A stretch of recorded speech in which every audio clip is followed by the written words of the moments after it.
A recent appellate court case that could help paternity fraud victims is causing friction between two county agencies in Los Angeles. One wants the case taken off the books. The other says to do so would be a serious abuse of power. As Fox 6's Sherry Palmieri reports, at the center of all this are men just like the one that you're about to meet.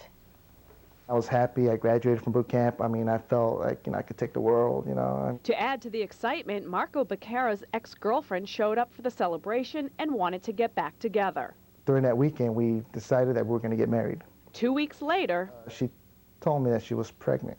right around the time she had the baby, Marco was deployed, and that became the beginning of the end. Me being away for 6 months was too much for her, and she wanted a divorce. A couple years later, Marco got a phone call from his ex-wife's boyfriend, who she had just broken up with. He was advising me to pretty much take a DNA test because my ex-wife confessed to him that, in fact, I wasn't the father. The DNA test came back with a 0% chance Marco is the father. I was very devastated that, for almost 4 years, I thought he was my son, and all of a sudden he's not. But because Marco didn't find out until the child was 3, he missed the 2-year deadline to contest he's not the father. Now he's locked into paying support until the child is at least 18 years old. For Marco, who has remarried and now has an 18-month-old of his own, losing the money he has to pay has financially crippled his own family. This has put in a big burden into my family and myself. As a matter of fact, if it wasn't for my father, who has actually been supporting my family and myself financially, I probably would have got discharged from the military for financial burn. In June, an appeals court overturned a judgment involving paternity fraud, calling it unjust. Marco jumped on the opportunity to cite the case, called Navarro, to finally have his case heard. I was happy, when I heard about that case, because yes, it's not only going to help my case, but it's going to help many others like us. I'm not alone. There's thousands of men out there who are going through the same thing that I am.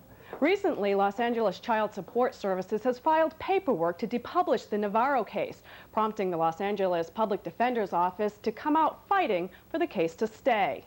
This is abuse of honest, decent people by public officials. They know these men are not the father. Michael Judge is the chief public defender for the County of Los Angeles. He says he can't think of a single valid reason a public official would want to depublish Navarro. The Court of Appeal denounced these public officials for doing this. So I just wonder, are they more interested in hiding the fact and sweeping under the rug the fact that they have been severely castigated for this outrageous abuse? LA Child Support Services did not respond to our request for an interview, but in an earlier interview on this topic, Director Philip Browning defended the agency's stance. We think that the appeal court made a decision not based on the laws as they exist in California. He went on to say, it's not up to us to write the laws. It's up to us to enforce the laws. We're trying to make sure the laws that we're enforcing are on the books. But Judge says that's nonsense. The Child Support Enforcement Fairness Action of 2000 has directed these public officials that it is their moral, legal, and ethical obligation in all these situations to set aside these judgments that are entered against people who are not, in fact, the fathers. Meanwhile, Marco's case has been put on hold until the court reviews whether or not Navarro should be depublished, leaving him frustrated and desperate for help. To the congressmen and to actually the senators out there, please help us.